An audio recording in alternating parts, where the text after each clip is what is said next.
Assalamualaikum warahmatullahi wabarakatuh. Kembali berjumpa dengan saya Hersun Arif dari Forum News Network. Muhaimin Iskandar atau Cak Imin ini mantan calon wakil presiden dari pasangan 01 Amin menyatakan dia bersyukur tidak terpilih eh, pada Pilpres lalu.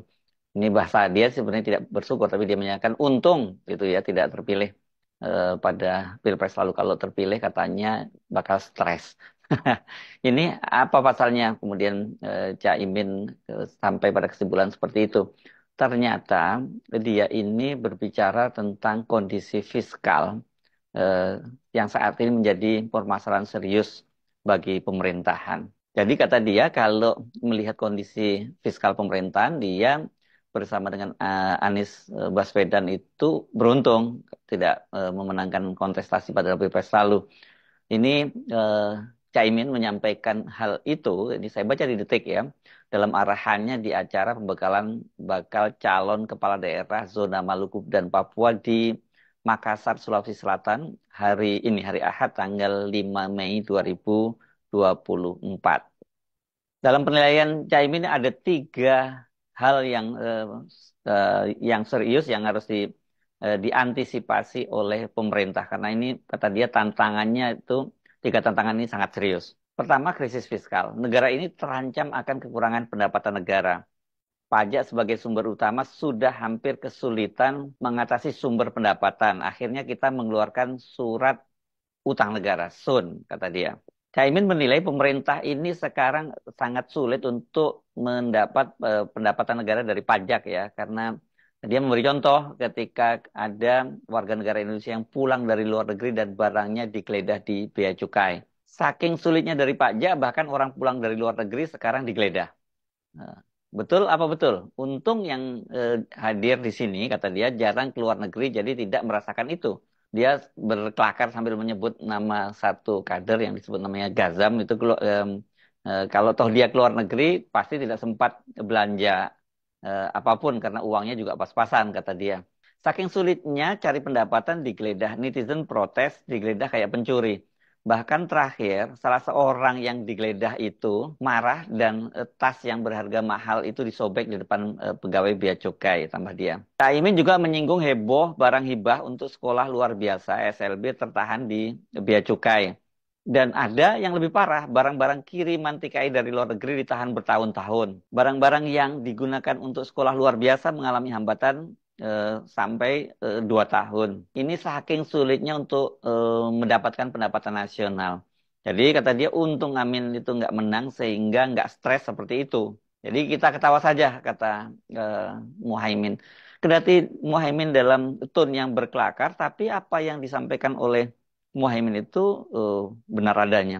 Situasi fiskal kita atau bahkan bukan hanya fiskal juga APBN kita sekarang ini juga sangat berat dan kita tahu kemudian ini eh, pemerintahan yang baru, pemerintahan Prabowo dan Gibran itu akan berebutan dengan anggaran proyek-proyek yang sudah sejak awal itu dicanangkan oleh Presiden Jokowi. Dan yang paling nyata terlihat di depan mata tentu saja adalah ibu kota negara baru. Ibu kota negara baru itu sekarang ini kan dengan diundangkannya bahwa eh, IKN itu sudah menjadi ibu kota dan DKI bukan lagi menjadi ibu kota Jakarta dan DKI bukan lagi menjadi ibu kota negara, maka ini mau tidak mau proyek itu harus jalan terus. Kendati kita tahu bahwa investasinya sampai sekarang ini eh, tidak jelas.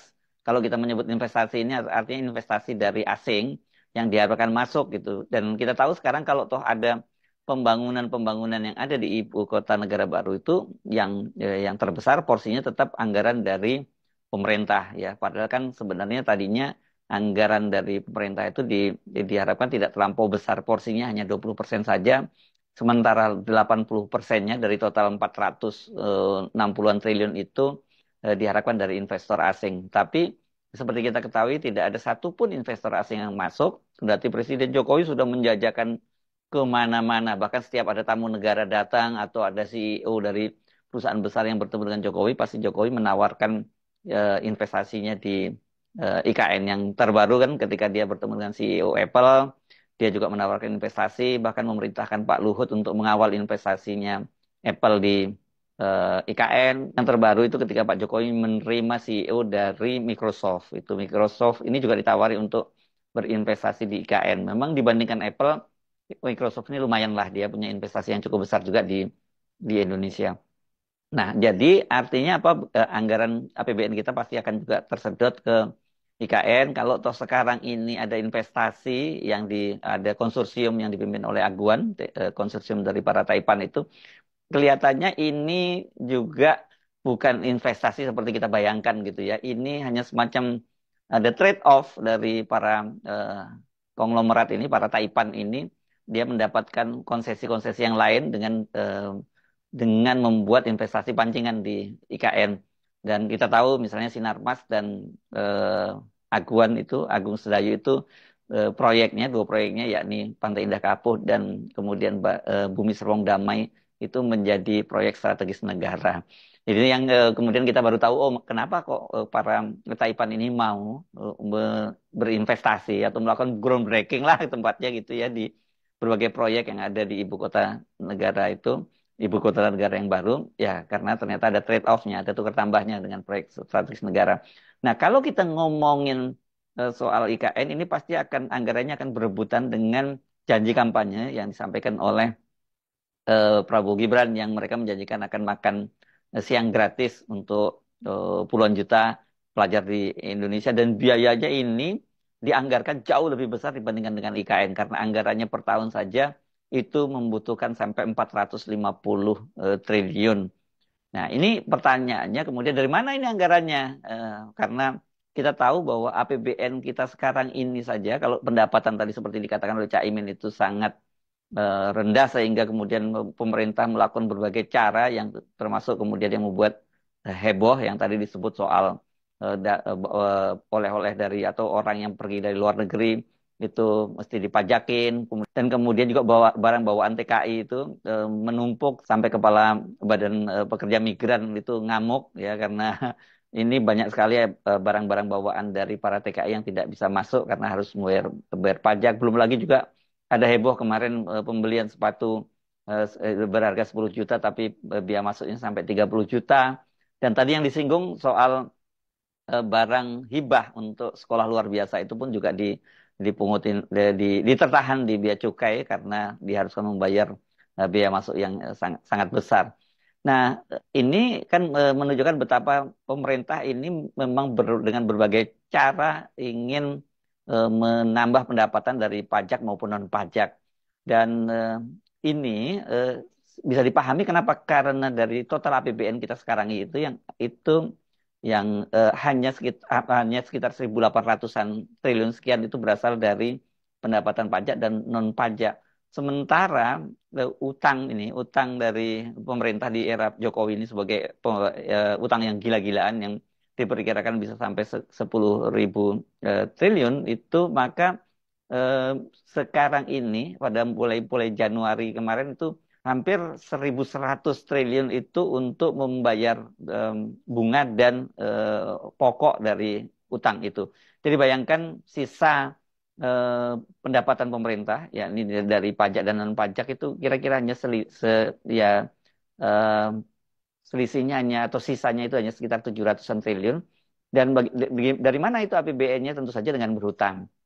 Dan kalau kemudian utang itu ya seperti lingkaran setan karena sekarang ini saja kan utang pemerintah itu sangat besar karena ambisi pemerintahan Jokowi untuk membangun berbagai proyek infrastruktur. Jadi memang ini tentu saja beban dari pemerintahan yang akan datang itu sangat berat dan kita tidak terkejut kalau kemudian orang dekat dari Prabowo Subianto, yakni kakak iparnya yang pernah menjadi Gubernur Bank Indonesia, Sudrajat Djandrono, dalam sebuah kesempatan di talk show di Kompas TV, misalnya dia menyebut kalau diminta untuk memilih mana yang program itu harus dilanjutkan, apakah IKN atau program makan siang gratis, Sudrajat menyatakan bahwa mereka akan memilih makan siang gratis. Ini tentu saja karena ini makan siang gratis ini adalah program dari Prabowo Gibran yang harus mereka tunaikan, janji kampanye yang harus mereka tunaikan. Sementara kalau ibu kota negara baru ini kan lebih pada ambisi dari Jokowi yang tiba-tiba saja muncul begitu saja karena tidak ada dalam perencanaan sebelumnya seperti diakui oleh wakil presiden mantan wakil presiden Yusuf Kala. Dia sendiri tidak pernah tahu ada rencana pembangunan ibu kota negara baru, dan belakangan kemudian tiba-tiba Jokowi menyampaikan hal itu, mengungkapkan itu di DPR, dan sekarang sedang direalisasikannya. Jadi memang pemerintahan Prabowo Gibran ini akan menanggung beban keuangan yang sangat berat, dan jangan kaget karena kemudian kalau pemerintah kemudian menghapus berbagai subsidi dan sebagai konsekuensinya juga menaikkan pajak, misalnya PPN itu yang dinaikkan dari 11 menjadi 12%, itu akan dimulai tahun berapa ini? Seingat saya tahun 2025 ya. Jadi artinya tinggal tahun depan semua eh, barang-barang yang terkena PPN itu tarifnya akan naik ya, jadi 12%, dan itu seperti dikatakan oleh Menteri Perekonomian Erlangga Hartarto ya sebagai konsekuensi dari pemerintahannya Prabowo yang menyatakan akan melanjutkan semua program pemerintahan Jokowi, dan soal menaikkan PPN ini kan bagian dari program pemerintahannya Jokowi juga untuk menaikkan pendapatan negara. Tentu saja berbeda kalau pasangan yang lain, apakah itu Anies Baswedan dan Muhaimin yang menang, ataukah Ganjar dan Mahfud yang menang, mereka tidak terikat untuk melanjutkan berbagai program-program yang dicanangkan oleh pemerintahan Jokowi. Karena itu saya kira mungkin kalau tadi Cak Imin menyatakan bahwa dia beruntung, bersyukur gitu karena mereka tidak menang karena mereka akan pusing dengan berbagai eh, kebutuhan-kebutuhan untuk mensejahterakan rakyatnya sementara anggaran kita terbatas. Saya kira kalau mereka yang terpilih kan mereka tidak punya komitmen untuk melanjutkan program pembangunan ibu kota negara baru itu. Misalnya itu bisa dipospon atau bisa ditunda atau bahkan bisa dibatalkan sama sekali. Dan mereka juga tidak punya janji-janji untuk membagi makan siang gratis kepada puluhan juta siswa, sehingga juga menyedot anggaran belanja negara yang cukup sangat besar. Tetapi sebenarnya seperti biasa kendati Caimin itu bercanda-bercanda, bercanda-bercandanya dia itu sangat serius. Atau sebaliknya, Caimin suka melihat sesuatu yang sangat berat itu jadi sisi yang lucu saja. Jadi kalau toh katakanlah ini disebut sebagai bercanda, tetapi persoalan tadi fiskal dan anggaran yang akan semakin berat pada pemerintahannya Prabowo Gibran itu realitasnya seperti itu. Dan anda jangan merasa bahwa itu kan tanggung jawab pemerintahan. Bukan.